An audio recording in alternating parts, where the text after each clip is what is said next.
Peraí. Se somos, então, o terço arrastado que a passagem de Apocalipse se refere, isso significa que nós somos anjos? Essa menina tá viajando.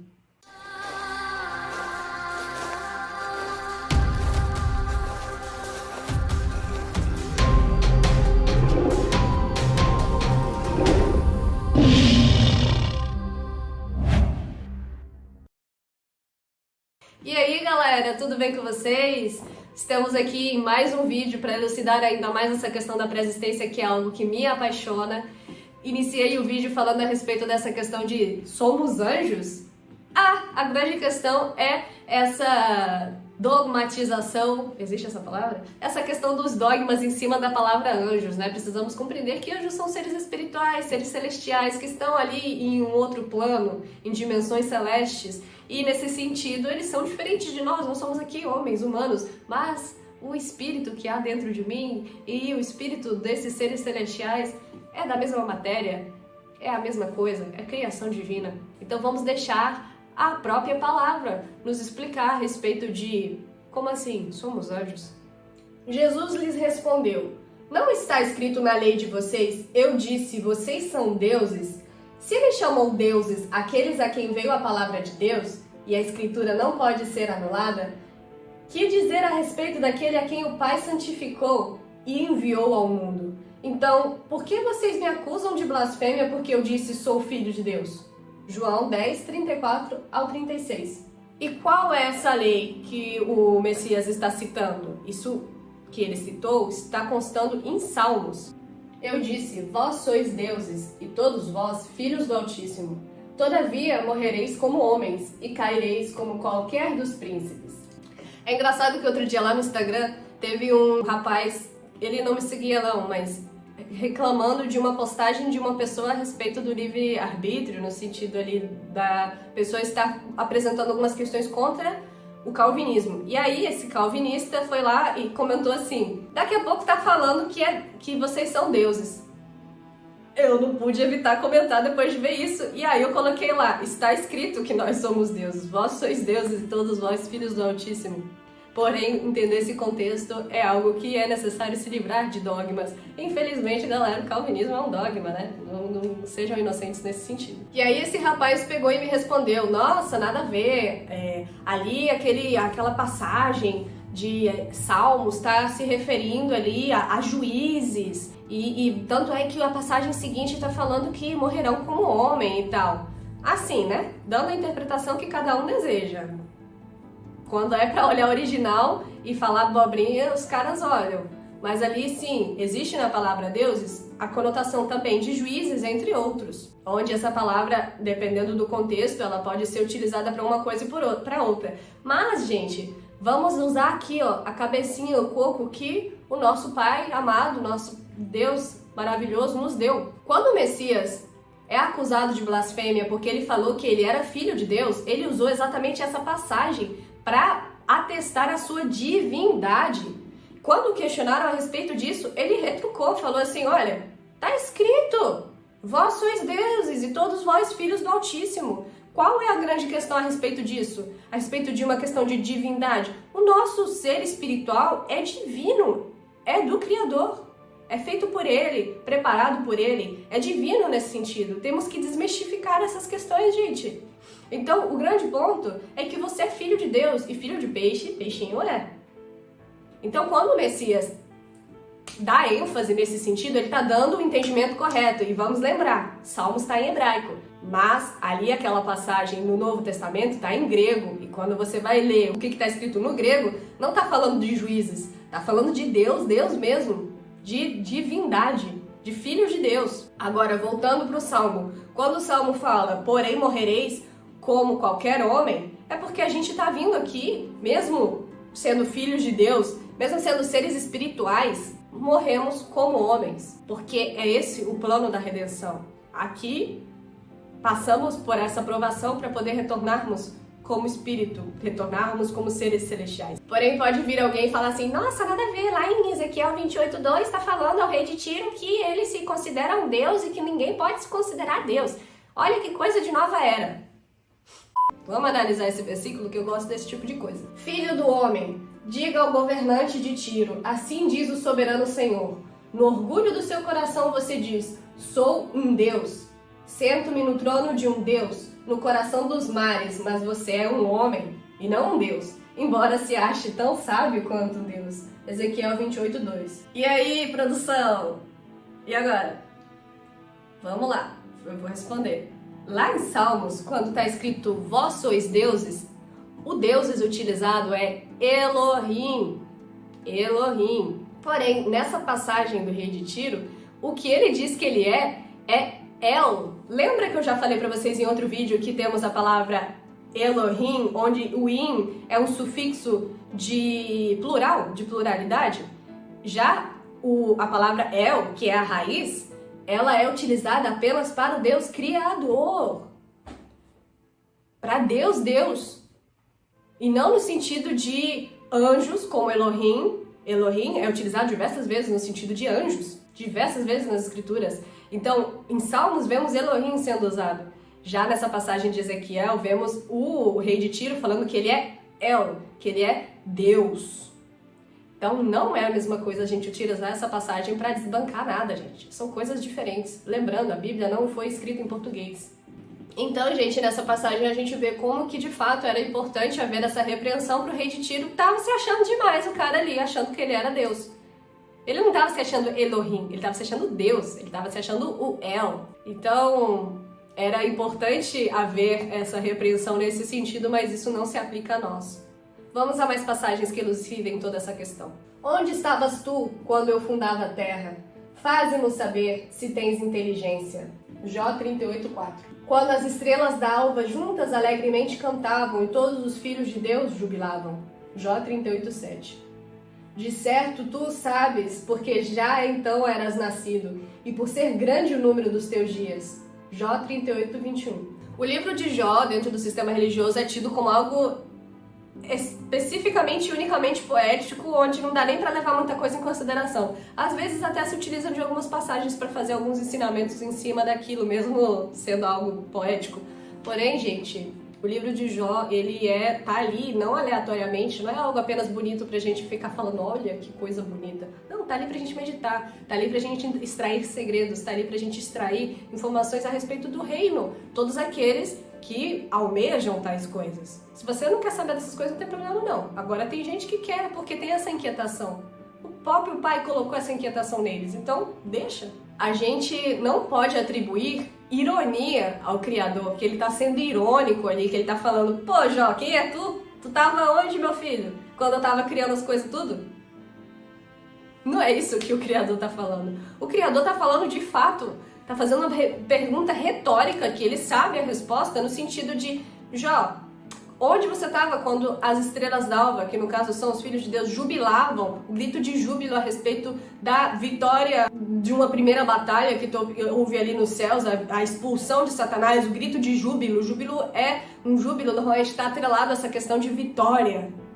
Vitória de uma conquista e até atribuída em questão de guerra. Então, quando ele fundava a terra, quando as estrelas d'alva cantavam em júbilo, tudo isso já mostra o contexto em que esses seres espirituais já tinham sido criados e este plano aqui da Terra, onde nós passamos por nossa provação, foi uma consequência da questão da guerra celestial. Então o Criador, quando faz essa afirmação para Jó, dizendo, de certo tu sabes, porque então já eras nascido e grande é o número dos teus dias, ele está afirmando exatamente o que a gente fala da pré-existência, no sentido de grande é o número dos teus dias, é que você não está passando apenas por essa experiência, você já passou pelo seu tempo ali, um tempo na temporalidade, no reino celestial, onde não se sabe quanto tempo se houve essa habitação com o Criador, até que houvesse a rebelião que startou esta bolha temporal aqui, onde ocorre a redenção do homem para depois ter conclusão ali no Apocalipse, onde toda essa linha de tempo, conforme eu já venho explicando para vocês também em outras plataformas como o Telegram, onde há essa conexão ali entre o início da Guerra Celestial e o fim da Guerra Celestial, que é o Apocalipse, essa bolha que há no meio, que é o plano da redenção, é onde estamos nós para poder voltar para casa. E Jó, então, já era nascido, é o que o Criador disse, e já é grande o número dos dias dele, porque ele estando aqui, ele já tinha passado por uma experiência anterior.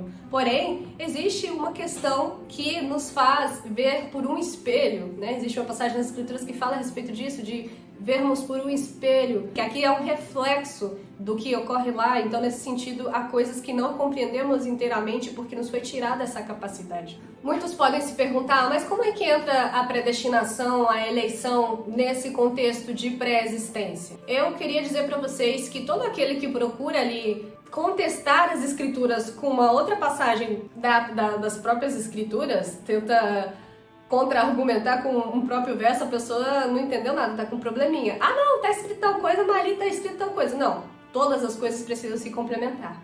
Então vamos ver algumas passagens.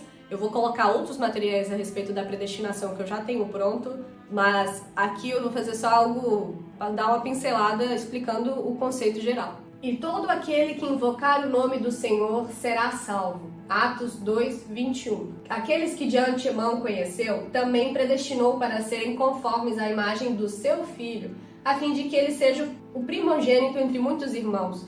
E aos que predestinou, também chamou. Aos que chamou, também justificou. Aos que justificou, também glorificou. Romanos 8, 29 e 30. O strong da palavra predestinar é o G4309, prorizo, e tem uma conotação de decretado anteriormente, decidido anteriormente, ordenar. E aí o pessoal da predestinação pega e fala assim, da doutrina da predestinação, pega e fala assim, ó, tudo a respeito de você já foi decidido, tudo foi estipulado, você é uma marionete ali nos braços do Criador e você já nasce salvo, já nasce condenado, porque existem os vasos da ira. Mas o grande ponto é que você estar predestinado a algum lugar, como eu gosto de falar, não significa que se sabe a consequência. O Criador, ele não se utiliza ali de consulta ao futuro por uma questão de saber o que vai acontecer. Para começar, o Criador está fora desta bolha temporal. Então, na temporalidade,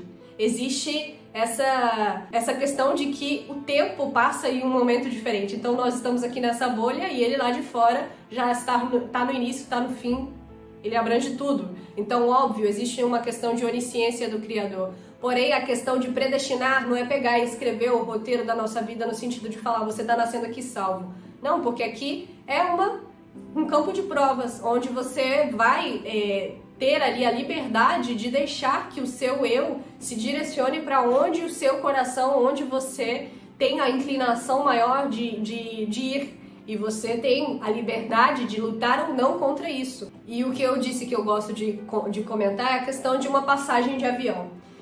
Eu vou para Brasília visitar meus pais na semana que vem. Eu tenho uma passagem comprada para ir para Brasília. Eu estou predestinada a ir para Brasília, mas galera, eu não sei se na minha volta para casa, na minha passagem de volta para casa, que também estou predestinada a voltar para casa e também está lá minha passagem comprada de voltar para casa aqui, eu não sei se porventura vou perder o táxi e vou perder o avião, vou chegar tarde, se eu vou quebrar meu pé, ou se eu vou decidir deixar meu marido aqui e ficar lá com os meus pais ao invés de voltar para casa. Não é brincadeira, viu? Enfim, vocês estão entendendo? Existem elementos na questão da predestinação que, dentro de dogmas e dogmas e dogmas, as pessoas não refletem muito a respeito. E existem múltiplas passagens para nos mostrar qual é o entendimento correto da questão da predestinação. Nós fomos predestinados a sermos conformes à imagem do Filho do Criador. Ele veio aqui, o Messias, inclusive, para nos dar esse exemplo. Então somos predestinados a sermos conforme a sua imagem. Temos que procurar ser conformes à sua imagem. Alguém aí é conforme a imagem do Messias? Acho que não, né? Eu não sou, eu tento. Como eu tento. Antes que te formasse no ventre, te conheci. E antes que saísse da madre, te santifiquei. As nações te dei por profeta.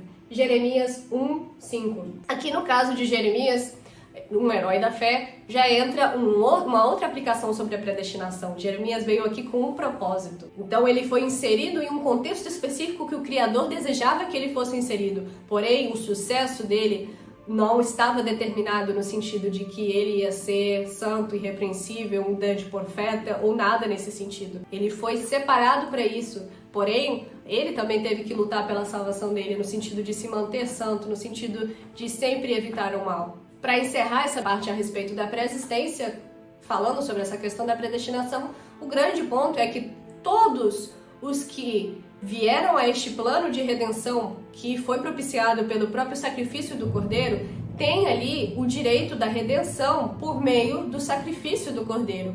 Todas essas pessoas, todos esses seres que têm direito à redenção, a essa herança, têm o seu nome escrito no livro da vida do Cordeiro que foi morto antes da fundação do mundo. Porém, esses nomes também podem ser riscados. Então, não existe isso de que o teu nome está no livro, escrito no livro da vida e vai ficar lá até o fim. O teu nome pode ser riscado, mas o seu nome não pode ser incluído. Por que não pode ser incluído?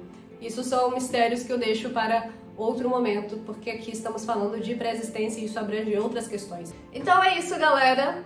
Finalizando mais essa parte da série da pré-existência, uma pequena série da pré-existência, para elucidar essa questão, para motivar vocês a aprofundarem mais nesse conhecimento que é muito belo, que nos ajuda a compreender melhor a questão de predestinação, eleição e, como eu disse, futuramente colocaria aqui um material bem extenso a respeito dessa questão da predestinação. Alimento sólido. Mas a gente não está aprofundando nisso aqui justamente porque trarei depois para vocês. Tendo conhecimento a respeito da pré-existência, tudo se torna mais belo. Espero que vocês concordem com isso e que, como vários testemunhos que eu já recebi, venha a ser um divisor de água na vida de vocês também. Mas ainda não finalizamos, vou fazer ainda uma terceira parte e vocês vão compreender ainda melhor questões que envolvem isso, a taça do esquecimento, por que não nos lembramos de tudo isso e porque faz parte do plano de redenção, né? Então, se tiverem gostado, curtam, comentem, compartilhem e etc, para que isso possa chegar para outras pessoas e venham ali, né, aprofundar, ter um pouquinho de alimento sólido e quem sabe peguem o gostinho e busquem por si sós, né? Porque é legal fazer isso. Fiquem na paz do Eterno e tchau!